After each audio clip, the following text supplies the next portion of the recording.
Olá, pessoal. Mais aqui uma gravação do podcast da TV Cursinho, o canal da Rebeldia, o canal que faz as coisas acontecer aqui na periferia. E estou aqui com uns convidados muitíssimo especiais. Convidados são duas especial aí. Impressionante. Está mostrando aí só sob coordenação do José Lúcio de Souza, só por hoje está aí as duas mostrando, a Cláudia e a escritora Tamires. Tamires, para apresentar o que aqui? Olha aqui ó, a obra da Tamires, aqui. Mostra aí, Lúcio. O livro, está mostrando aqui, né? O livro escrito pela Tamires Mota, O Poder da Palavra. O Poder da Palavra, escrita por Tamires. É isso o nome mesmo, Tamires? É isso mesmo. Ofó é palavra em Yorubá. Então, Ofó, a gente está falando sobre o poder da palavra.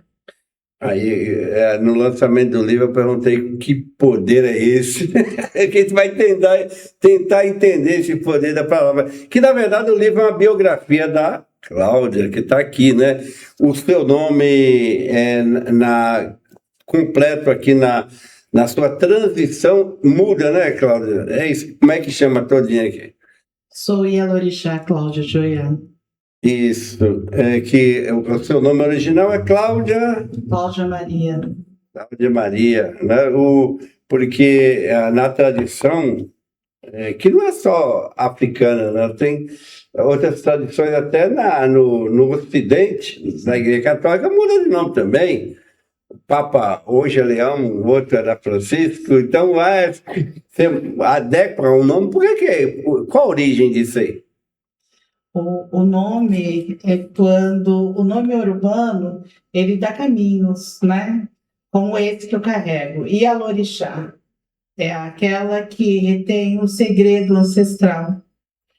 Essa é a minha função. O nome quer dizer a função. Quando nasce uma criança, que a gente vai dar um nome urbano para ela, a gente dá um nome dependendo do caminho que ela tem que seguir. Perfeitamente. Bem entendido aqui. Você cria uma outra função, né? Você tem seu nome lá de origem, batismo, mas tem uma outra função. Exato. E a Tamires teve essa missão, difícil missão. E a primeira tem que deixar em público aqui. Eu li o livro rapidinho, né? Que eu já tenho história de ler mais. O livro é muito bem escrito e muito fácil leitura. Parabéns, viu, Tamires? Obrigada. E aí, você é escritora ou como é que é? Jornalista? Qual é a sua história? Eu sou jornalista de formação, né? Me formei na Unesp em 2017, se não me engano. Curiosidade, qual Unesp? Na Unesp de Bauru. Eu me formei lá no interior, morei no interior há muitos anos. Hoje eu sou mestre em estudos culturais pela USP. Sempre gostei de escrever desde criança, mas nunca foi profissionalmente, né? Eu costumo chamar de escritora de bloco de notas. Eu vou escrevendo ali no bloco de notas celular, dos cadernos, por aí. E aí, finalmente, consegui realizar um sonho, que foi publicar minha primeira obra. Foi por meio de uma lei de incentivo cultural daqui do município de Guarulhos. E foi... A Lei Paulo Gustavo, é isso? Exato, pela lei Paulo Gustavo. E foi uma missão, na verdade, que acabou nascendo durante meu período de iniciação no Candomblé. Foi uma conversa que eu tive com a minha Ialorixá naquela época, e naquele momento eu falei sobre a minha vontade de um dia contar a história dela num livro. Eu estou forçando aqui, querendo aprofundar mais sobre essa questão de jornalismo, porque jornalismo está uma profissão difícil ultimamente. Depois daquele caso da Globo que entrou no Supremo, para as pessoas trabalhar na TV, você tem que ser jornalista. Deu uma polêmica que criou uma questão de arrumar emprego, estabilizar, é difícil hoje. Sempre foi um mercado muito difícil, na verdade, né? Em 2015, se não me engano, acaba a obrigatoriedade do diploma para o jornalista. Então já não é mais necessário ter o diploma para exercer a profissão de jornalista. Exato. E desde então a profissão vem sofrendo. Na verdade, sempre foi um mercado muito complexo, porque o mercado do jornal impresso, que antes era quem pegava o maior número de profissionais, foi mudando com o tempo, né? Com as mudanças tecnológicas. Então, o jornal impresso hoje já não emprega tanto. As pessoas foram procurar outros nichos. E aí você vê muitos jornalistas hoje atuando na área do marketing, da publicidade, da produção de conteúdo nas redes sociais. E aí, você, como jornalista e escritora, você se interessou fazer a biografia, escrever a biografia dessa personalidade aqui da nossa cidade, que é a Cláudia. Como é que foi o início? Por que você se interessou em escrever a biografia dela? Que eu li o livro aqui, a história é complicada, né? Sim. Tinha detalhes que você tinha que buscar longe, né? Sim, uma história de muitas dificuldades, muitos altos e baixos. E, na verdade, conforme eu fui conhecendo a mãe, Cláudia, e descobrindo eu mesma a história dela por meio das nossas conversas, por meio das palestras que ela dava, dos ensinamentos que ela passava, até mesmo dentro do terreiro, eu fui me interessando por essa história, justamente por ela trazer momentos muito inspiradores, apesar das dificuldades. Perfeito. O livro vai eternizar aqui como é inspirador, principalmente para as mulheres, né? Mulheres mais velhas que acham que nunca conseguem chegar, né, Cláudia? Verdade. Você tem uma história maravilhosa aqui, narrada aqui, escrita, inclusive pelo que eu entendi, ela está narrada na primeira pessoa, né? Que você escreveu, né? Ele tem uma mistura, Exato. né? Primeira, tem segunda pessoa. Que observa e ao mesmo tempo tem a Cláudia trazendo a história por ela mesma, pela voz dela. Porque esse livro, na verdade, ele só aconteceu porque a gente fez muitas conversas em que ela foi me narrando as histórias. Então eu quis transmitir isso da forma mais verídica possível dentro do ponto de vista dela. E aí, Cláudio, o livro, você tá dentro, você gostou? Como é que você acha aí? Fala a crítica que você... Crítica? Tirando que me fez chorar muito? Fez chorar? Muito, muito. Primeiro contato que eu tive quando ficou assim, não pronto, né? O primeiro rascunho que sai, ela me dá, falou, mãe, tá uma olhada, é muito importante para mim. Daqui para frente a gente muda. E eu chorei o tempo inteiro. Nossa. Eu chorei o tempo inteiro, porque uma coisa é você falar, né, da sua vida, outra coisa é você estar ali lendo. Mas é porque o livro, o livro é muito rico de detalhes. Você observa aí. Inclusive, eu li o livro na semana do lançamento, e um monte de detalhes aqui eu já me perdi, porque livro tem um monte de detalhes interessantes, né, que interessa. Inclusive, tem um detalhe que chocou com o meu tempo, né? Nós vivemos um período interessante, que você morou em Cumbica e descia. Sua mãe trabalhava no Secap. Me achei ali, sua mãe e sua avó. Exato. Me achei ali, porque eu morava lá no Secap, naquela, mas Cláudio estava ali, eu sempre estava andando ali, eu não fui. Limpei muito aqueles apartamentos. Você, olha que bacana. Limpei bastante, passei muita roupa ali, limpei muito banheiro, lavei muita louça, naqueles apartamentos de secado. Foi assim que minha avó e minha mãe criou a família. Que você nasceu ali no... Eu nasci em São Paulo, mas a minha família é dali. Nasci no Hospital de Mães Solteiras, em São Paulo, porque era para lá que era destinado as mães solteiras. Eu sei, está bem explicado. Mas vim para Cumbica. E cresci ali até os 11 anos de idade. Então, a fidelidade do livro, eu acho que o livro está público. Sim. Ele pode citar muita coisa pessoal, né? Sim. Inclusive lá em Cumbica, pelo que eu entendi no livro, foi em Cumbica que você sofreu diversos tipos de violência, né? Inclusive te dá esse argumento de você fazer a luta contra a violência doméstica, o abuso de se você teve abuso de padrasto, como você cita no livro, é isso? Sim, eu acho que essa minha trajetória, todos esses acontecimentos dolorosos que existiam na minha vida, eles foram o que me alimentou para que hoje esse livro estivesse aqui. Porque cada dor eu transformei em possibilidades.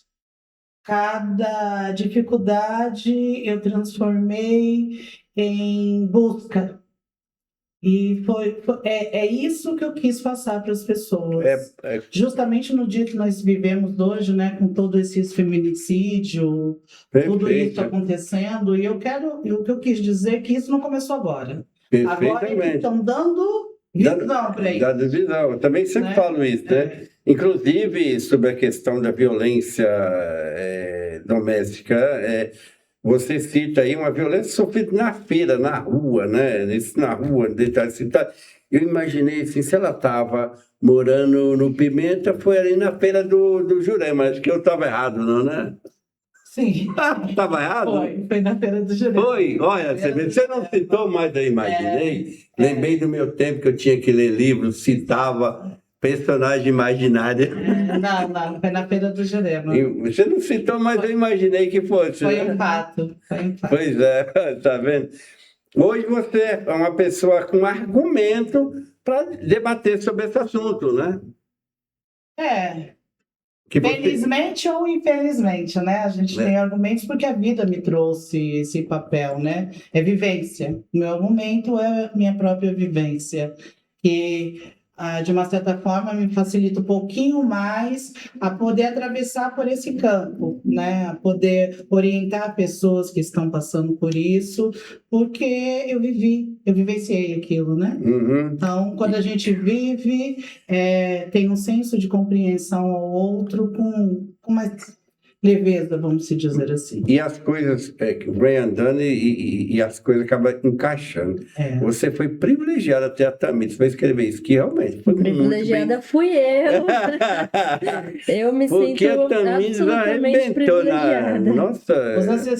Os ancestrais realmente me deram esse presente. Eu agradeço primeiramente a Iemanjá por ter me trazido ela, né, por ter me permitido participar do círculo de vida dela, pela Tamires ter me permitido toda a confiança que ela deposita em mim. Então, nesse caso, eu acho que é uma gratidão mútua. Né? Nesse caso, foi um presente para nós duas. Falar em ancestrais, na sua cultura religiosa, é muito forte isso, né? Sim. Eu percebi, se você foi lá na Ásia buscar os ancestrais ciganos, é isso que está citado no livro. Você tem essa ligação ou só imaginou que tinha? Como é que foi? Como é que você chegou lá? Não, minha bisavó. A Tamires chegar lá e falar para escrever. É uma propriedade nossa. É uma propriedade nossa, embora por causa dos preconceitos, a minha avó não gostava muito de falar dessa parte dela, porque cigana ela era cigana. Ela era cigana, de uma família que ela rompeu. Ela rompeu. Ela rompeu porque eles só podem casar entre si, né? Ela fugiu para casar com meu avô, que era indígena. Então ela rompeu, ela não gostava muito de falar isso. Isso é aqueles rumores de família bem baixo, mas cigana legítima, assim como meu bisavô era indígena legítimo. Eu tenho essa mistura consanguínea. Você é uma brasileira puríssima. Puríssima. Nem tem coisa... Brasileira absoluta. Como é que você arrancou esses detalhes diretamente? Eu acho que, de certa forma, a formação jornalística auxiliou na hora que a gente estava construindo as conversas. de buscar entender algumas lacunas, né? Então, quando a mãe trouxe, nas nossas conversas, quando ela começou a falar sobre a avó, o avô, a gente tinha que, de alguma maneira, ir escavando ali, e acho que muitas coisas descobrimos juntas, inclusive, né? E a mãe foi trazendo essas informações. Depois eu fui fazer esse resgate histórico para não cometer nenhum erro, né? De falar de alguma coisa que não tivesse muita ligação com a realidade. Então eu fiz muita pesquisa para esse livro acontecer. Antes de entrar na questão da sua transição para a sua cultura religiosa hoje, que tem um monte de detalhes aí que eu achei maravilhoso no livro, essas idas e vindas suas, tem a questão do Rio de Janeiro que me deixou muito intrigado. Você morou nos morros do Rio de Janeiro, Morei. né? Morei. Morro do Juramento. Juramento, isso, exatamente. Então você teve uma aprendizagem, você começou sua profissão de cabeleireira lá, né? Sim. Aprendeu Sim. lá no morro. E você, no livro, você cita que você teve um contato com as pessoas lá do morro, o pessoal do crime e tal, que depois, supostamente, você vai encontrar com um lá em São Paulo, né? Sim. Aí, e te encorajou para resolver um problema que era do seu padrasto. Vem cá, a sua religiosidade já estava aguçada ali, porque você, pelo que eu entendi no livro, você não tinha capacidade espiritual de matar alguém, né? Eu acho que ninguém tem capacidade espiritual de matar alguém, porque a espiritualidade não pede isso nunca. Um dos primeiros ensinamentos de fato, de tradição que nós recebemos é tudo aquilo que a gente faz para o outro, nós desejamos para nós mesmos. Mas quando você fala para mim que a minha espiritualidade estava bem aguçada, é verdade. Porque foi ela que não me deixou fazer isso. Né? Ela que não me permitiu, que não me deu coragem, né? E que me tirou daquilo. Todo esse conflito que eu passo dentro de vários momentos da minha vida, eu tenho certeza de dizer hoje, assim, com muita clareza, que a espiritualidade estava presente em todos os momentos. Eu não vou dar spoiler, não. Leia o livro. É muito interessante essa história que a Tamires escreve aí da biografia da Clara. Esse detalhe só fica aí, vocês que vai no livro e lê, que é muito interessante, né, Tamires? Eu acho que é uns detalhes interessantes que você pegou aí na vida muito íntima da Cláudia, muito... São momentos impactantes, né? E aí, acho que quem lê vai entender o contexto, sentir um pouco da dor, da dúvida que ela enfrentou naquele momento, da dificuldade e também do enfrentamento e das decisões que ela toma a partir disso, né? Que vão moldar todo o caminho dela. Então, e o primeiro contato que você teve com o terreiro não foi pelo que eu entendi, não foi no Rio de Janeiro, foi em São Paulo. Foi num bairro aqui na Zona Norte de São Paulo. Você citou lá qual bairro foi? Qual terreiro que você foi pela primeira vez e gostou que aquilo ficou dentro de você? Não, foi aqui em Guarulhos mesmo. Foi aqui em Guarulhos, né? Em Guarulhos. Primeiro que você se identificou com a... Foi numa tenda de Omolocô.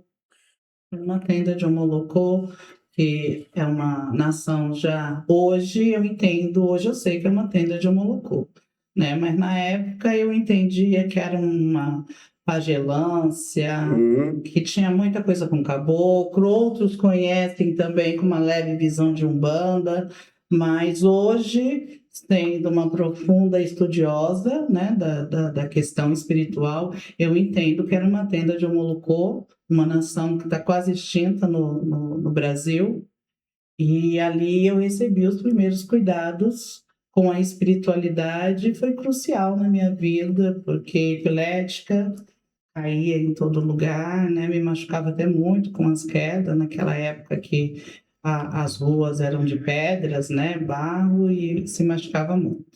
E a espiritualidade realmente me ajudou de fato a poder lidar com aquilo melhor até que chega a sanar, que eu não tive mais nada até hoje, eu nunca mais tive nenhum ataque epilético. Eu estou doido querendo entrar nessa transição, para entender melhor como é que ela se deu, como é que é essa magia da religião,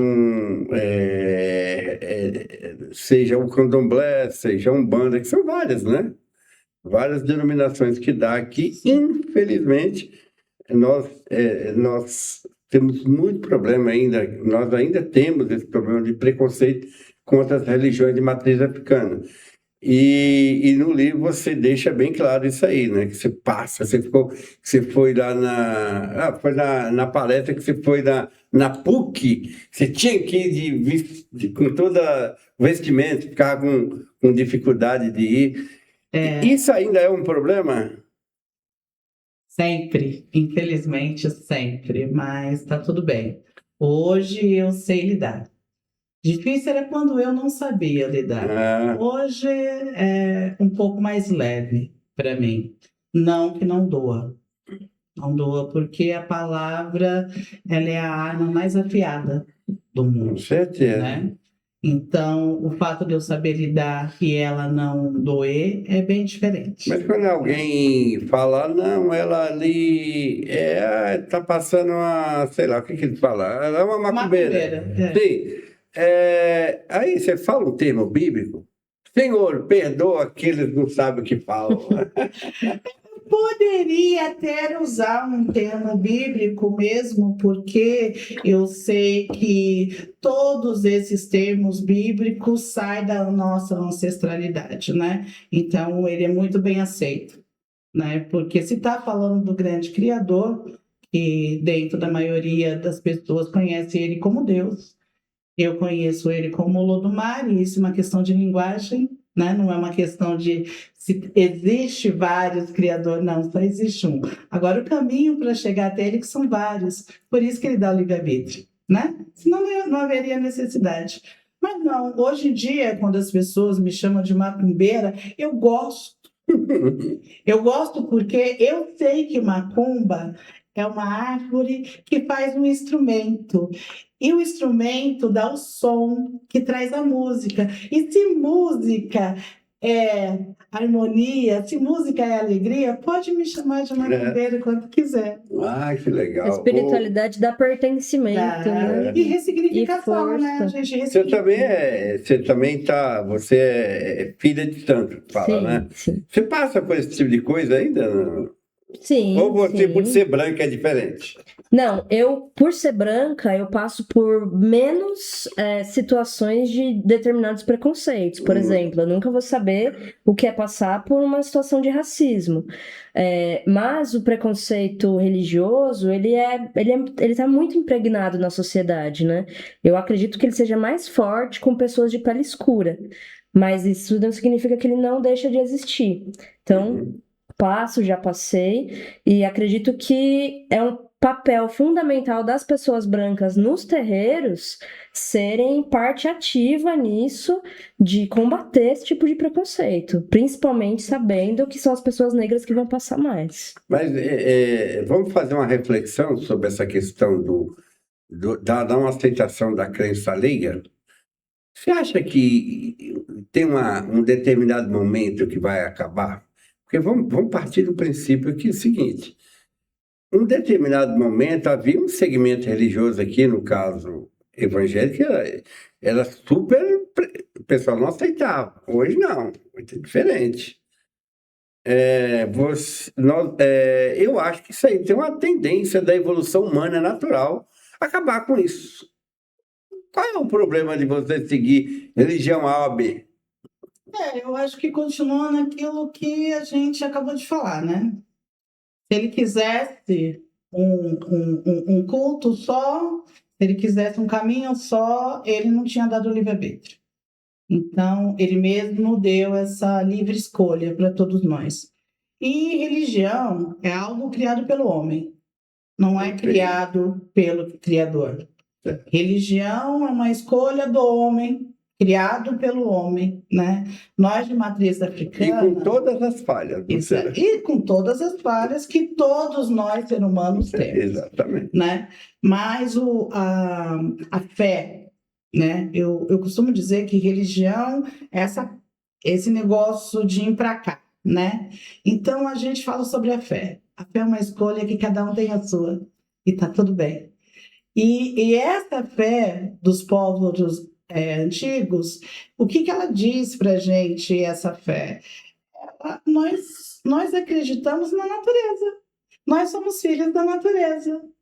Nós fazemos a troca com a natureza. Não tem essa coisa de seguir dogmas. É seguir a liberdade da natureza. É isso que os povos iorubanos, de fato, são, né? Mas chega-se aqui no Brasil, o senhor, como bom professor que sabe que o Brasil já começou como terra, que tudo que era de ruim podia para cá, e a gente temos aí essa certa mistura. E o contexto tudo que é ruim fica para o preto, fica para o negro, então a fé dos negros, a fé de matriz africana, acabou levando esse contexto de tudo que é de ruim, sobrou para os pretinhos. Né? Porque a questão da perseguição das religiões lá foi muito grave. Você que morou no Morro do Rio de Janeiro, você sabe que tem lá nos morros perseguido por pessoas pobres, destruindo terreiro. Tem registros, vários registros, né? Professor, você entrou num contexto agora que eu não consigo entender este caso principalmente.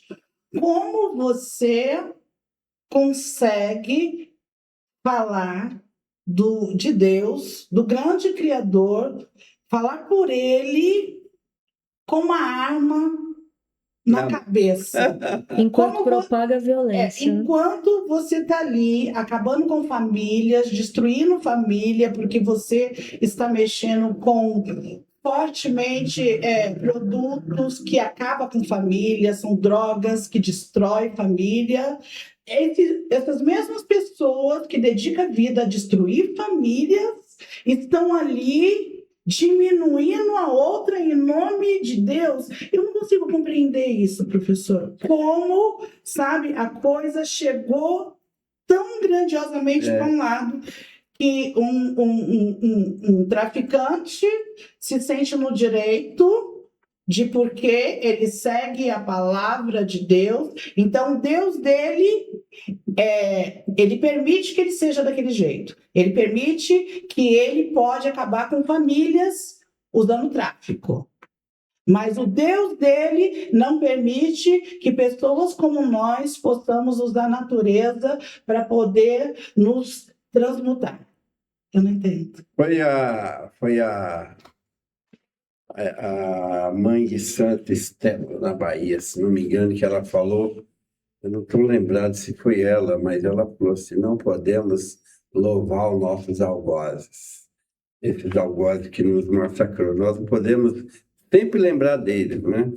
Outra coisa de dominação, tem uma frase do presidente do Quênia, na África, que diz o seguinte, eles chegaram aqui com a Bíblia na mão, e nós tínhamos a terra. Hoje eles têm a terra e nós a Bíblia na mão. Quer dizer, o poder da dominação, né? Da dominada usa a religião para dominar o outro. Dominar. É o domínio. Então, isso a crítica que eu faço da religião é essa, né? Que qual a função dela? Qual é a função da religião? A religião tem uma função social muito interessante. Muito boa. E extremamente importante. Muito importante. E aí, se ela é usada para isso, beleza. Se ela não está usada para dominação, não é? Para dominar o outro, para colocar submisso, para usar o outro, para massacrar o outro. O que acontece no Morro do Rio de Janeiro foi isso aí. Quem destrói esse terreiro lá não é o engravatado, não, os povos que é mandado lá. Acho que você já leu sobre isso aí, né, Thamis? Sim. Esse caso de ataque a terreiros no Brasil como todo. Eu acho que é uma consequência, na verdade, de um projeto de Estado. A minha opinião é de que o Brasil é um país cujo projeto de Estado foi pensado para ser etnocida com os povos de matriz africana e povos negros. Não à toa a gente traz esse contexto no livro, falando de quando, enfim, foram muitas leis criadas, Você citou muito isso aí, a lei de 1890, né? Durante a Constituição do país, para que as pessoas negras fossem dizimadas daqui.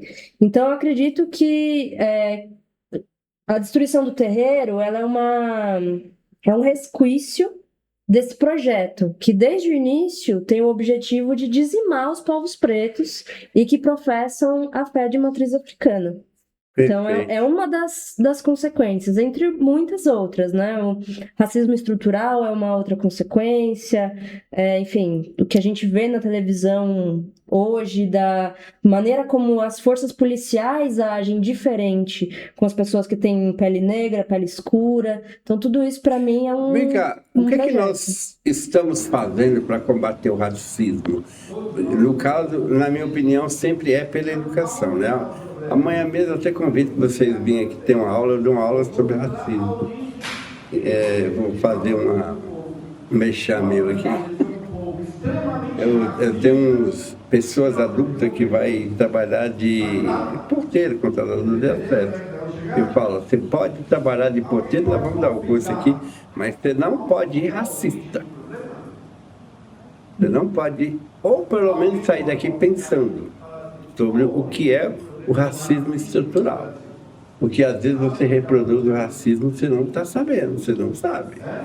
Aí amanhã à tarde eu dou aula aqui sobre isso aí que eu faço com que as pessoas saiam pensando aqui sobre o que é o racismo estrutural. Esse é um trabalho muito importante. Aliás, a maioria das minhas palestras são sobre isso. São sobre o racismo e o preconceito no geral. E o caminho é esse mesmo. É a conscientização, é o estudo. Estudar abre caminhos para 1000 mundos, né? Cada livro é um mundo novo que a gente conhece. E o poder estar dentro da caneta, sempre vai estar dentro da caneta. Então, para a gente questionar o grau de poder que as pessoas lançam sobre a gente também tem que começar a se questionar, mas o que eu estou fazendo para poder entender isso, para poder combater isso, para poder diferenciar isso? O que é isso na minha vida? O que isso está no meio dos meus? Esse negócio aí de botar para pensar, né, que o senhor está trazendo agora, eu acho extremamente importante. Então, porque a educação talvez é o caminho que a gente tenta transformar isso. Se você pegar a história, que citou aí, que hoje a gente fala mais, se você pegar a história, essa coisa era tabu, ninguém falava. Nós somos os cordiais. Né? Nós não temos esse problema, não. Tem aquelas frases históricas, não, ele é preto, mas é de alma branca. Aquelas frases extremamente racistas, né? E não, tudo bem, não, ela é minha empregada preta, mas faz parte da família, entendeu?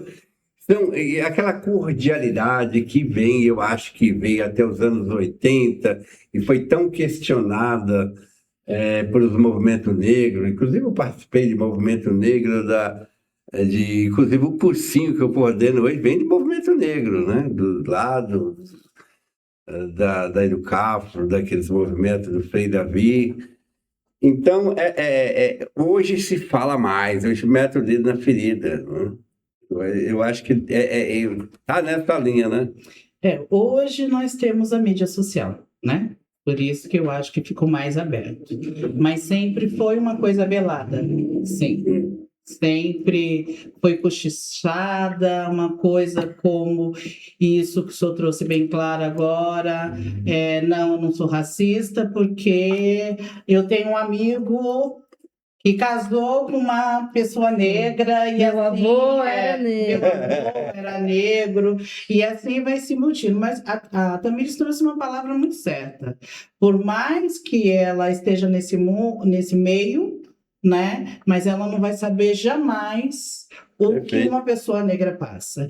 Eu sei dizer isso claramente porque eu tenho uma filha branca e uma filha negra.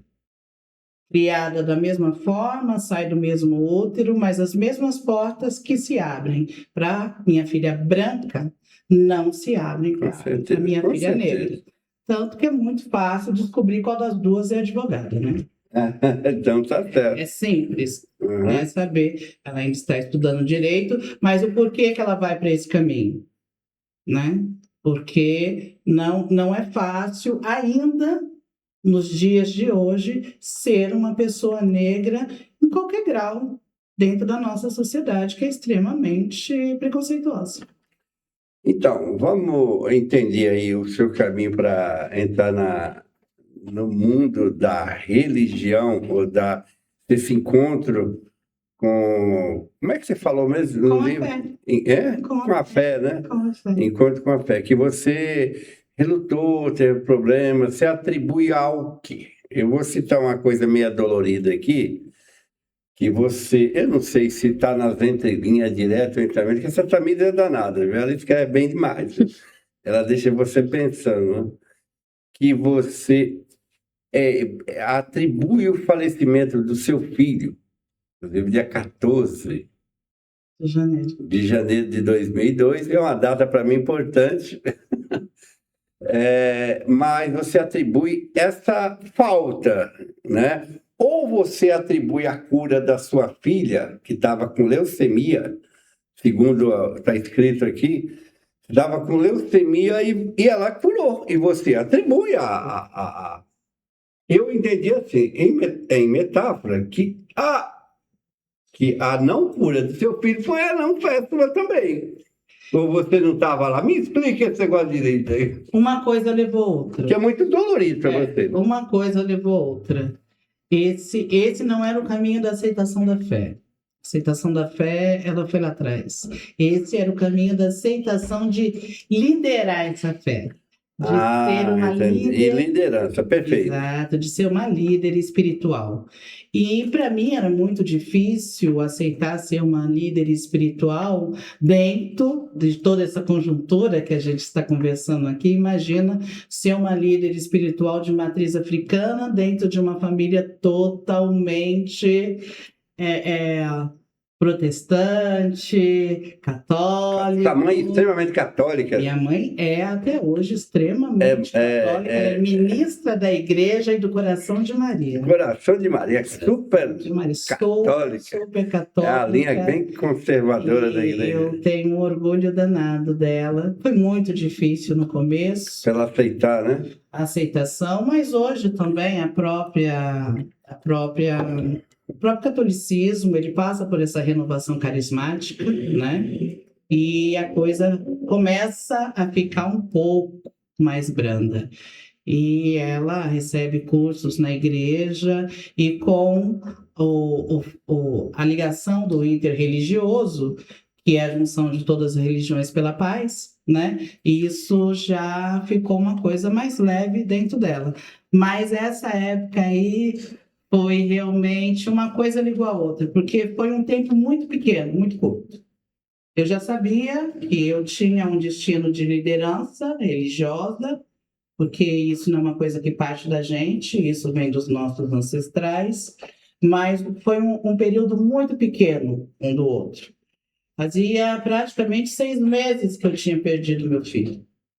Quando ainda vivia aquela agonia da perca, do luto, eu descubro a doença na única filha que me fica, né? E que até então era saudável. E quando eu descubro ali, aí é que me volta a consciência que eu tenho uma missão e fui procurar a espiritualidade. E a espiritualidade, ela me diz de uma forma muito concreta. E aquilo para mim foi o básico. Ou você cria o filho dos ancestrais, ou você direciona os filhos dos ancestrais, ou você não vai conseguir direcionar os seus mesmos. Você nasceu com esse destino. E aquilo foi muito forte para mim, mas para quem já tinha perdido uma vida, naquele momento não tinha escolha. Uhum. Ou eu fazia, ou eu fazia. E eu tenho uma coisa minha, desde pequena, que isso eu aprendi com meu avô. Já que eu tenho que fazer direito. E aí eu me entreguei à espiritualidade. Seu avô é aquele que você dormia debaixo do sovaco dele. Esse mesmo.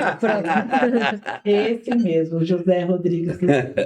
Tá certo. Você tinha pelo que eu entendi, você tinha um apreço muito grande por ele. Muito. No livro deixa bem claro, você tinha uma ligação forte com ele. Então, então a sua entrada para liderar é diferente, né? Aceitar você já tinha, né? Aí você entra para liderar já é nesse momento de dor também. De dor. Que você... Aí eu pego todo aquele luto, toda a minha dor e transformo ela em fé.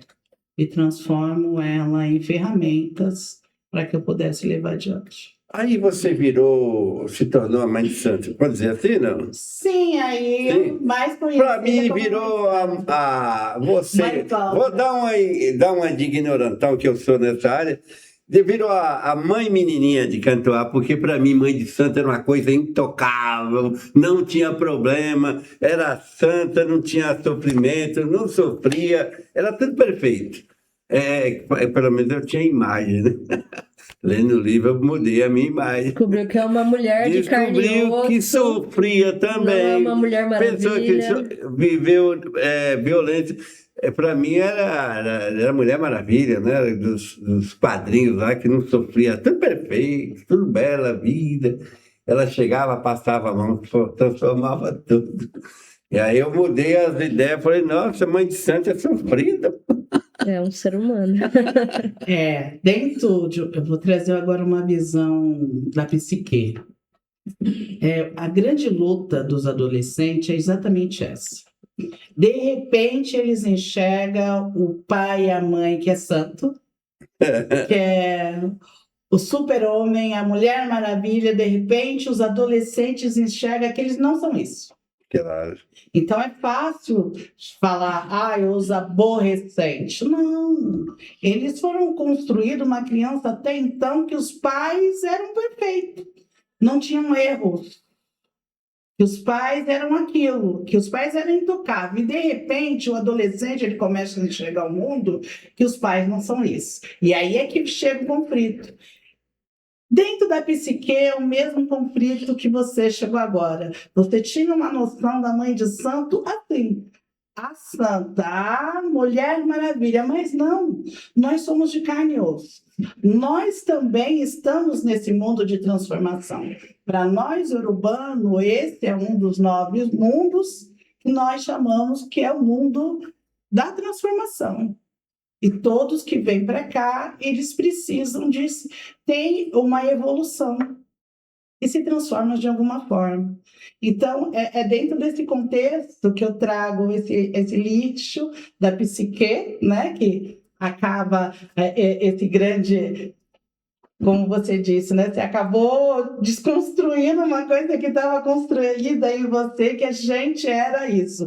E aí você cita uma das Ialorixás, né, mais conhecida, que é minha mãe menininha, né, que nos deu assim caminhos para continuar, e quem dera eu fosse uma unha caída dela, mas estou em busca de seguir os seus passos e o seu ensinamento com muito respeito. Porque a minha visão de mãe de santo é na literatura, né? A literatura, eu digo, de ver falar, de ver, não entrar em detalhes na vida pessoal.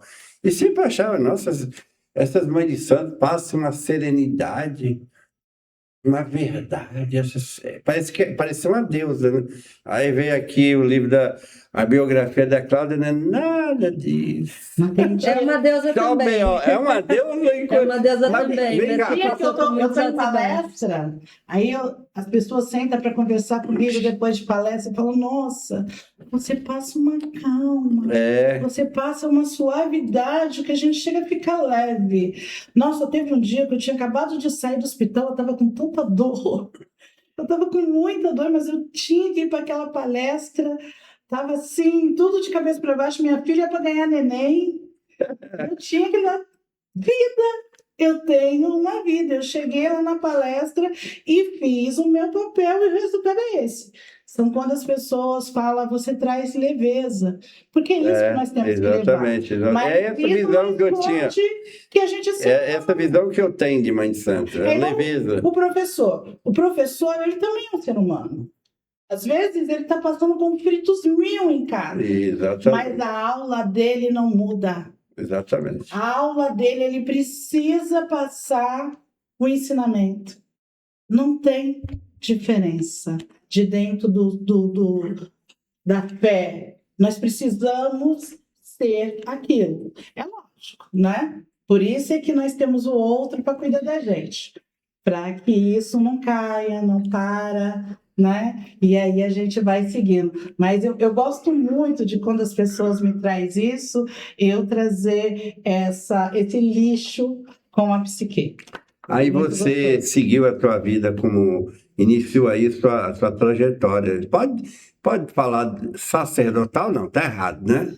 Sim, pode usar. Hoje, né, a gente tem essa nova abertura de ressignificações da palavra, fazendo bom uso, né, das palavras, e eu creio que essa é uma palavra que encaixa bem também. Então, aí você seguiu, aí você trabalha ou ajuda as pessoas que a Mãe de Santo tem esse papel de ser uma conselheira, ser a mãe mesmo, verdadeira, como você citou aí, a mãe dos outros, né, que você falou, não? A Mãe de Santo, ela tem um pouquinho de tudo, né? Ela é um pouquinho mãe, ela é um pouquinho avó, ela é um pouquinho médica, ela é um pouquinho curandeira, ela é um pouquinho... Psicóloga. Mas aí psicóloga você é mesmo, porque aí eu vou entrar nesse detalhe, como é que você chegou lá, já que você era nem alfabetizada direito, e virou psicóloga, né? É porque esse livro, quando ele fala do o poder da palavra, é exatamente isso. Nós, de matriz africana, nós ficamos com isso, com o poder da palavra. Tudo nosso é oral. Tudo que foi passado para a gente ficou dentro da oralidade. É de muito pouco tempo para cá é que a gente consegue poder levantar um livro como esse e dizer, esse está falando também de nós, para nós e com nós. Isso. Né? Mas a oralidade que nos passa aquilo que foi as nossas mães, aquilo que foi as nossas avós, é daquela forma que a gente aprendeu. Por isso que isso não precisou de certos conhecimentos mais acadêmicos. Embora que os conhecimentos acadêmicos me ajudou a lidar com essa nova sociedade adoecida. Perfeito. Na historiografia, a história oral é fundamental, né? Agora, falando da Mãe de Santo, filha de Santo, qual é a relação aí? Como é que... Eu quero ser seu filho de santo, como é que eu faço? Ou como é que foi a Tamires de ser filha de santo? Como é que funciona isso aí? Acho que antes de tudo... O interessante da espiritualidade é que, de alguma forma, há um chamado, né? Há algo que te busca onde você está e que te leva para onde você precisa estar. Comigo foi assim. Acho que são muitas histórias, muitas possibilidades. Comigo foi assim. Eu senti a necessidade de ter um lugar para me cuidar espiritualmente, para me reencontrar e para curar algumas feridas que são feridas causadas, inclusive, pela sociedade. Entendi. Então, quando eu acabei chegando no terreiro, eu vim do interior de São Paulo, né? Nessa minha trajetória, eu estava... Você estudava lá, né? Eu estudava em Bauru, depois eu fui para Presidente Prudente. Morei lá algum tempo, trabalhei lá algum tempo. Você foi trabalhar ou foi... Fui trabalhar. Em Presidente Prudente, lá no interior. Mas já formada? Já formada, mas eu sou de São Paulo, né? E de lá, meu trabalho muda para Guarulhos. Então, quando eu chego em Guarulhos, eu acabo encontrando o terreiro da Mãe Cláudia, vou lá conhecer e a partir daí a gente acaba tendo uma ligação, uma aproximação. Eu me aproximo de muitas pessoas da casa, começo a frequentar e o resto é história. Tamires, eu lido muito com jovens, né? Minha vida é com jovens, desde quando eu era jovem, sempre foi jovem. E eu percebo agora, com a mídia social, que a juventude está muito ligada a essa conexão da religião afro. Eu vejo muito adolescente assim do lado, frequenta terreiro. Eu falei, nossa, o que te levou? E eu tenho curiosidade, né? Curiosidade, o que te levou ao ir para o terreiro? Eu acho interessante. Não, eu quis ir. Eu quis me informar. Eu tenho aluno de origem evangélica lá nos projetos que vai para o terreiro. Eu achei o máximo. Falei, caramba, que liberdade. Você atribui isso à informação democrática por causa da mídia? Eu acho que é um debate bastante complexo, assim. Eu não acredito que a mídia social seja ampla e democrática. Não, a mídia social, mas ela leva informação diferente. Ela leva informação mais disseminada. Eu, na minha adolescência, da idade daqueles moleques lá, se eu falasse que eu ia pro terreiro, eu era espancado. Sim, o que eu vejo hoje, assim, acho que são dois pesos complexos que a gente precisa olhar com muito cuidado, assim. Primeiro que nem tudo que está na internet deve ser levado totalmente a sério. Acho que a informação que está sendo circulada na internet tem que passar por um crivo crítico muito sério, muito importante. A gente está vivendo um momento em que as fake news são cada vez mais frequentes. E a gente não pode acreditar em tudo que se vê. Por Sim. isso que é importante buscar a origem dessa informação. É importante buscar locais que sejam locais sérios, que sejam locais tradicionais, que sejam locais que cuidam das pessoas com responsabilidade. Então, os vídeos, eles vão circular e é importante que eles circulem até para as pessoas conhecerem, saberem que existe, né? Que essas informações existem. Mas quando esse conteúdo chega, ele precisa passar por uma crítica. Mas ele foi para o terreiro, o jovem foi. Eu queria saber qual a fonte que o levou. Não é chamado também, né? Tudo não é chamado, né? Porque ele vai lá, porque eu fico observando, né? Eu falei, pô, mas essa menina está no seio de uma religião evangélica. Ela está frequentando o terreiro? Pô, que legal! Que legal isso, que é um negócio diferente que eu antes... Sim, não chegava a informação a ela, porque se você pega 20 anos atrás, a informação era praticamente única. As informações sobre religião era dentro de casa. Quando falava de religião de matriz africana, falava de maneira negativa, entendeu? E aí, mas tem esse fenômeno agora. Sim, eu acho que tem um pouco da curiosidade da juventude, uma curiosidade muito aguçada. Eu acho que tem um pouco de que, geralmente, a pessoa jovem ela não tem tantas ideias pré-concebidas sobre alguma coisa, então, exatamente. Muitas vezes não tem toda aquela carga de preconceito. Não é bom trabalhar com jovem por causa disso, viu? Tem um pouco mais de abertura, isso é super importante. Jovem está aberta para diálogo, para o debate, não vem fica escutando debate, questiona. Eu vou dizer que o axé sempre foi cheio de jovens. Que legal. Muito. Falar nisso, você falou de cheio de jovens, que é uma questão interessante que eu ia entrar e aproveitar esse gancho aí, que a Tamires ela é militante da causa LGBTQIA+. Sim. Né, Tamires? E eu percebi quando eu fiz faculdade, que eu estudava os terreiros, eu percebi que no mundo das religiões afro é muito aceito. Qual a explicação básica? Que se você vai numa religião ocidental, o homossexual lá é rechaçado, numa grande maioria. Não são todas as igrejas. Não, nas religiões de matriz africana não. É aceito e tem muito homossexual, muito gay. Eu achei, quando eu fiquei impressionado, na época, eu já estou falando que quando eu fiz faculdade, nos anos 80, eu achava aquilo o máximo. É porque foi a primeira fé que aceita o ser humano. Então, é exatamente isso. Aceitar o ser humano. É o ser humano. A gente não olha para as suas divisórias, mas sim para o ser. Simplesmente o ser. Nós olhamos a pessoa como Ibadu.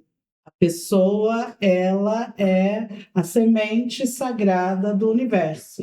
É assim que ela é olhada. Agora, a opção particular dela, a opção sexual dela, e isso é uma coisa que ali vai ter discutiva, que ali vai ter orientações para que a pessoa consiga viver nesse mundo com mais leveza. Porque quem traz a dificuldade para a pessoa é a nossa sociedade adoecida.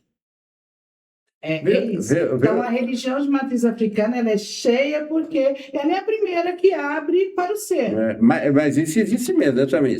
Que as religiões de matriz africana ela é mais acolhedora, né? Sim, a minha percepção... Sem preconceito contra nenhuma, mas eu estou dando fato. A minha percepção é que muitas das religiões ocidentais, como você traz, elas têm dogmas, que são dogmas baseados em alguns preceitos. Por exemplo, um preceito patriarcal, morais, né? Um preceito muito fundamentado na propriedade. A religião de matriz africana, por se tratar de uma filosofia de fé que traz todos os ensinamentos dos povos africanos e dos povos da diáspora africana, ela observa isso de uma outra maneira. Então, a sexualidade, ela é parte do seu ser e ela não tem que ser julgada, ela não tem que ser reorientada, você não precisa passar por uma cura. Você é uma pessoa que as suas doenças, as suas dores, elas estão relacionadas a outras coisas. Sua orientação sexual não é uma doença. Você frequentou outras religiões antes? Eu frequentei o catolicismo por um tempo e eu não consegui seguir justamente por não me sentir acolhida. Porque não era acolhido por questão de orientação sexual. Sim, ou por outra coisa? Por isso, porque eu me percebi lésbica muito cedo. Eu devia ter uns 14 anos, né? E a minha família sempre foi muito acolhedora nesse sentido, mas é uma família que pratica a fé católica. E aí, quando eu passei pela fé católica, eu não me encontrei. Eu vou falar, para você falar uma pergunta poética aqui, como diz o poeta. Por que você precisa de uma religião para viver?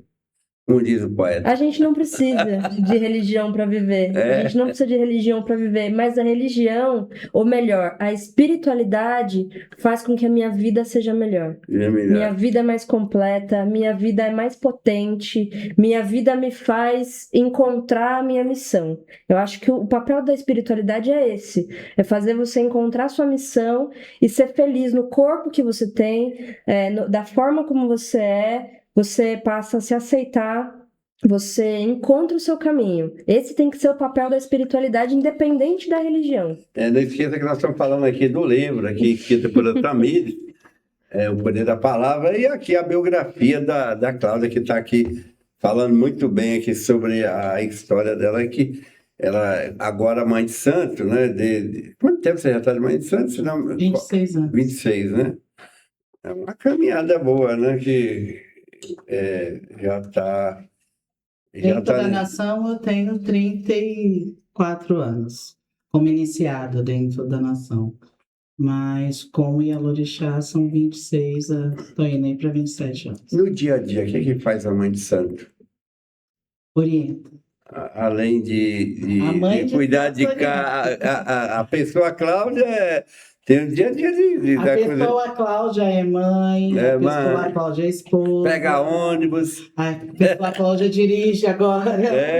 Né? A pessoa Cláudia é avó. Então, aí você cresceu intelectualmente no seu estudo, na sua formação acadêmica, também impulsionada pela religião, porque você começou a estudar, né? Você viu que tinha que estudar nos anos Foi nos anos 2000, foi depois de 2000, né, que você você fez o supletivo, Isso.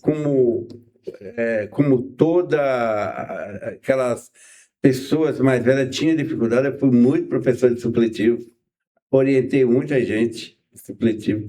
Eu tenho muito aluno que hoje é doutor aí e passou pelo supletivo, porque lá atrás você teve dificuldade. É verdade.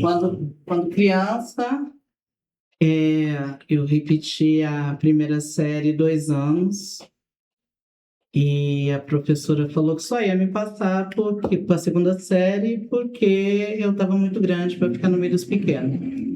Mas é que, infelizmente, naquela época, os professores não tinham olhar aberto para o que a criança está passando, né? Eu recebi abuso dentro de casa e isso foi muito difícil. A gente deságua em algum lugar e a escola sempre é o lugar de desaguar esse tipo de coisa. Mas não tinha esse acolhimento que hoje, graças ao Criador, nós temos. Então, tudo começa ali eu paro, minha mãe me tira da escola, porque diz, já que você não consegue estudar, vamos trabalhar comigo para poder ganhar o pão de cada dia. Minha mãe faxineira, filha de faxineira, o qual eu tenho muito orgulho de ser, porque se não tiver ninguém para limpar, a gente vive no meio da sujeira. Mas eu não quis muito aquilo para mim, não. Eu fui ser manicure, e de manicure queria ganhar mais dinheiro. E aprendeu no Morro do Rio de Janeiro. Aprendi no Morro do Juramento, no Rio de Janeiro. Que bacana, hein? Dali eu passei a ser cabeleireira, com pessoas maravilhosas no Rio, família que nos acolhe até hoje como parente. E como cabeleireira eu ganhei a vida, casei, criei meus filhos, mas já como Ialorixá eu percebi algumas problemáticas que se construía uma certa determinação dentro da casa de axé e fora é desconstruído, que é o que nós estamos falando até agora, sobre preconceito, né? E todos os males que a sociedade sempre colocou para os povos de matriz africano. E a gente agradece isso pelo jeito que trouxeram os nossos ancestrais para cá, num sistema totalmente escravatório. Viu? Mas uma mãe de santo tem uma tarefa muito grande. Você tem uma vida, você precisa trabalhar, você precisa sustentar a casa. E você tem um monte de filho para dar uma orientação. Muitas pessoas te procuram. Tem uma palavra que, geralmente, mãe de santo é uma palavra muito forte. As pessoas muito conselheira.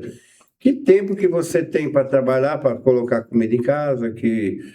Como é que você concilia tudo isso? A gente vai fazendo um pouquinho de cada coisa. Porque você trabalha, né? Trabalho. Porque às vezes as pessoas que estão nos assistindo acham que mãe de santo ganha no terreiro, pela informação que eu tenho. Não, ela tem uma vida espiritual. Infelizmente não ganha, deveria ganhar. Porque se o padre ganha, se o pastor ganha, porque a Ialorixá não vai ganhar, sendo que ela faz o mesmo papel que eles fazem. É uma profissão também. É uma profissão. É uma profissão como qualquer outra. De conselheira, de a pessoa que acolhe, né? Sim, porque eu dou o meu tempo. E tempo é dinheiro. Né? Mas, infelizmente, não é bem vista, não é bem aceita. E é legal me perguntar qual é o tempo que eu tenho para trabalhar, sendo que tudo é trabalho, né? Tudo é trabalho. Eu trabalhar de sustento pessoal, né? De sustento pessoal. Bom, como cabeleireira, eu segui sendo mãe de santo, né? Como cabeleireira, eu trabalhava o dia inteiro no salão e a maior parte das noites dentro do axé, né? E final de semana também. Geralmente, o ritual é na sexta-feira, né? Por que isso? Porque na sexta-feira Tem uma história aí também? Você leu alguma coisa sobre isso? Não? Não, o ritual, na verdade, ele é todos os dias, né? Desde o dia que a gente, desde Mas o aquele momento que a ritual gente principal. acorda. A sexta-feira, ela tem um significado, tem uma liturgia que é muito ligada ao dia de Oxalá. Oxalá é um dos orixás que a gente presta mais reverência, porque ele é um dos criadores, né? Bom, a mãe vai poder explicar isso melhor. Mas a sexta-feira ela acaba sendo um dia em que muitos dos filhos de santos se reúnem naquele espaço, não só nesse dia, em vários outros também, mas para fazer as ritualísticas juntas. Mas não é exclusivamente nesse dia, existem vários outros. É que tem aquelas piadas lá do senso comum, das brincadeiras. Eu sou de todas. Sexta-feira eu vou no terreiro, no sábado eu vou no culto evangélico, domingo eu vou na missa e na segunda na mesa branca. A mesa branca é o que denomina o kardecismo, né? Que eles não gostam de usar essa palavra mesa branca, que eu fui estudar. Por que mesa branca? É porque eles simplesmente faziam uma mesa, era branca, mas era o ritual kardecista, também está errado, né? Espírita. Eu não gosto que usa a palavra kardecista, né? Isso também eu leio bastante sobre o kardecismo, sobre o espiritismo de Kardec. Então é isso, né? O seu dia a dia de mãe de santo é puxado, e você é formada ainda em psicologia, né? Aí acho que a psicologia te deu mais argumento científico para você aconselhar mais, no que ajudou a psicologia? A psicologia, ela foi um presente dos ancestrais muito grande para mim. E a minha Oiá, ela me presenteou porque eu nunca tive dificuldade nenhuma com a tratativa com a espiritualidade, ou seja, com o saber da espiritualidade, com o conselho, com sempre ter uma erva disponível que eu posso manipular e posso ajudar uma pessoa. Essa nunca foi a minha dificuldade em nenhuma da minha trajetória. A minha maior dificuldade sempre foi lidar com o ser humano. O ser, a psique do ser humano, ou seja, o ori do ser humano, a cabeça. E aquilo era uma coisa que eu conversava muito com a espiritualidade sobre a minha falta de comunicação, de possibilidade de conversar com o ser humano. E a espiritualidade... Deixa eu ter um pouquinho. A espiritualidade me dá esse presente, porque a minha primeira formação é como educadora, né? E aí ela me leva para esse caminho da psicologia, que era um caminho que eu já tinha admiração, e realmente a psicologia me deu vários tipos de ferramentas para poder lidar um pouco melhor com o ser. Na sua ancestralidade você estava conectado, mas em lidar com o ser humano que difícil, a psicologia te ajudou. A psicologia é difícil lidar com gente. Me ajuda. Ela me traz ferramentas, ela me traz caminhos. Você falou em ervas. A história oral dá muita riqueza para nós de conhecer um monte de coisa, né? Essa ligação nossa. Só que a psicologia é ciência. A ciência nos afasta muito dessa coisa da oralidade, afasta de entender as ervas, porque na cultura afro, a questão das ervas é importantíssima.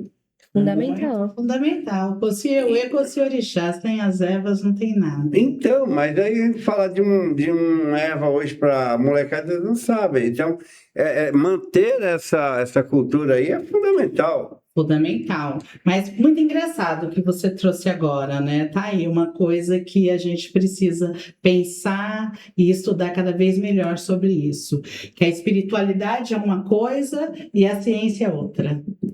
Pois é, eu descobri como pessoa que as duas junto, elas se completam. E aí, fazendo uma pós-graduação em estudo da África Antiga, em Kennedy, mais aproximadamente, que é onde é o berço do mundo, e lá eu descubro, dentro dessa pós-graduação, que a ciência e a espiritualidade, no começo, elas caminhavam junto. Quem separou? Pois é, né? O homem. O homem. E aí isso me enche porque eu estava realmente me sentindo completa com essa junção da ciência e da espiritualidade, quando eu vou lá e vejo que essa é a origem da nossa ancestralidade, né? Essa é a origem do mundo. Então, é sobre isso que a gente precisa estudar mais, que é o que a gente tem feito. Quando Mãe Alorixá lança um livro, ela aqui está trazendo a ciência e a espiritualidade. Mas a ciência não quer que você saiba o poder das ervas. Por isso que eu estou formada eu tenho pós-graduação em ginecologia natural, justamente por causa disso. Chegou uma época que nós, de matriz africana, nós fomos proibidos de passar um chá. Era proibido por lei, né? E a gente precisava de ter formação para isso. Por isso eu fui obrigada. Lá na farmácia, o chá está numa cápsulazinha lá e você toma. Pois é. O poder, né? A indústria. Pois é, os laboratórios. Exato, o poder afastou a gente do conhecimento que os ancestrais tinham esse conhecimento, né? A sabedoria ancestral, ela é ciência por si só. Por si só. Exatamente. Mas o poder econômico separa você disso aí. Exato. É isso, viu, Cláudia? É tanto papo aqui que deve ficar aqui 3 e já percebeu que ficou mais de 1 hora aqui? Que legal. Passou assim, muito bonito. Mas é muito legal aqui. É muita informação. É um posto de conhecimento. A escritora é muito talentosa, escreveu uma obra que... Vocês perceberam que eu li o livro, né? Sim, leu muito bem. Li o livro, porque, na verdade, quando a gente lê um livro assim, você começa e não quer parar. O livro é de fácil leitura, viu, gente? Livro de fácil leitura. Você começa e não quer parar. O que é? Quer saber da vida dos outros? Não, é porque tinha umas informações interessantes. Eu queria saber sobre a questão não só da religiosidade, mas eu queria saber como é que se dava as violências domésticas nos anos 80. Foi que estava relatado nos anos 70, nos 80. Né? São coisas assim que me interessavam, e que me interessa muito isso aí, né? Aí você vai lendo, então a leitura é boa, jornalista é boa, escritor é boa, escreve bem. Tá vendo? Já está em outro livro aí por fazer? Né? Muito em breve. Agora que eu comecei, não vai parar? Eu não quero parar mais, não. Tem muita coisa boa para você escrever aí. Você está pensando em alguma coisa? Não? Tem algumas ideias ainda. Eu venho muito da poesia, né? Sempre escrevi muito poesia. Então, eu pretendo, agora que as portas se abriram, eu pretendo olhar para isso também. O governo federal está lançando uma plataforma de leitura de livro. Foi lançada hoje, né? Fiquei sabendo aí, né? Que eu não li ainda sobre o assunto. É uma biblioteca pública virtual. Isso. É um projeto, assim, sensacional de incentivo à leitura. Porque as políticas públicas ajudou demais, né? Sim. As políticas públicas, na verdade, elas nada mais são do que uma resposta da sociedade à necessidade de investimento na própria população. Exatamente. Eu ajudei um senhorzinho aqui, porteiro da escola que eu dava aula. Ele me ajudava, ele era um poço de conhecimento, né? Daquela história oral que ele tinha da ancestralidade dele. Eu ajudei ele a escrever 2 livros para o Funcultura. Que legal. Escreveu 2 livros. Eu só fui o motivador. Ele mesmo escreveu. Não é legal isso? Muito. E essas políticas públicas que vêm de 2003 para cá, ela vem ajudando muito o escritor, muitas pessoas boas, mas não tinha como escrever, mostrar o talento. Aí você aqui, ó, um talento que foi mostrado aqui, ó. Espero que aí daqui para frente vai para vários livros, né? Muitas coisas da periferia que às vezes parece vai ficar aí assim, sem ninguém saber, né? Exatamente. A gente tem que ajudar a ampliar essas vozes, né? Eu sinto que esse projeto, na verdade, ele foi isso. A Mãe Cláudia tem um trabalho de mais de 25 anos dentro do território do Pimentas, não só espiritual, mas como educadora social, como ativista, depois como psicóloga, mas para além disso, eu tentei enxergar essa história como ela é uma griot contemporânea. O griot no continente africano, ele tem o papel de ser um contador de histórias que mantém viva as histórias do seu povo. E a Mãe Cláudia é essa figura, só que contemporânea. Então eu entendi que a minha missão foi ampliar essa voz. Vou dar um parpiteque aí pra você aqui. Tem um trabalho maravilhoso que eu sou muito fã. As Meninas do Coco. Elas têm que ser as próprias. É bonito, eu tô comprando. Sim, eu gosto muito daquelas meninas. É um trabalho também muito legal. Maravilhoso de resgate. Aqui tem uma história de... Aqui tem uma riqueza também, ali muito bacana, viu? Muito bacana aquilo lá, né?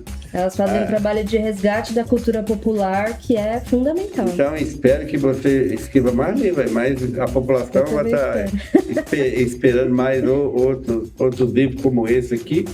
Que é um livro de mais de 200 páginas, né? 247, se não me engano, é isso? Isso, mas é fácil de ler, viu, muito gente? fácil de ler, viu, gente? Tem foto, tem imagens. Eu tô dedicado aqui, todo bagunçado. Inclusive, eu fiz questão de escrever a data aqui do 14/1/2002. Falei, caramba, coincidência.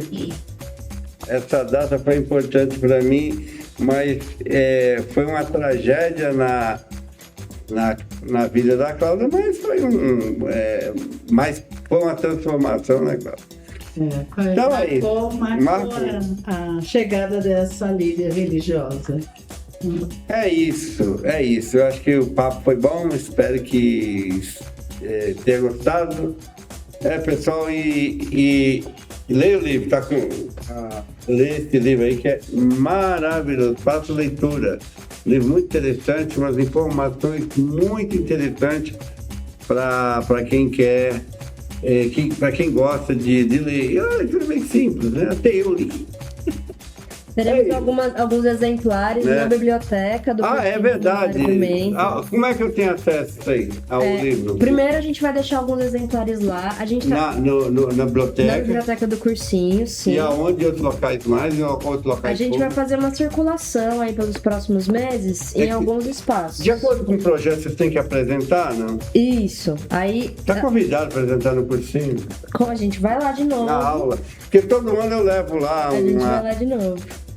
Eu levo a mãe de santo, eu sempre levo a mãe Clarice. Eu levo o pastor para fazer um debate sobre a questão do respeito às diferenças, né? Vamos fazer aí, vamos aproveitar falar do livro. Sim. E também... Então, assim que a gente fizer a circulação, a gente tem já alguns lugares marcados, né? Vamos fazer a circulação desse livro lá no cursinho da Mabel Assis, vamos fazer no Compir essa semana, né? E assim que a gente finalizar essa circulação, o livro vai ficar disponível online para poder ser acessado. A pessoa que tiver interesse pode procurar lá no @ofó.poderdapalavra. Uau! Gratidão por ter vindo aqui bater um papo. Nós que agradecemos. Gratidão, mãe, pelo espaço. Obrigado. A gente que agradece, primeiramente, toda a nossa temporalidade, essa oportunidade de poder trazer aqui, dentro da nossa região, dentro do nosso bairro. Isso é muito importante, isso ser construído aonde vivemos, né? E dar muito mais oportunidade para outras pessoas poder chegar aqui e falar o que faz dentro da sua região. É o mais importante, é transformando essa região, principalmente a região do Pimenta, que sempre foi uma região muito, né, apagada, com baixas. E esse trabalho é para crescimento, é para resgate, é para evolução. Gratidão. Axé. Obrigado. Obrigada, Rômulo. Obrigada, mãe. Obrigada a todo mundo envolvido aí.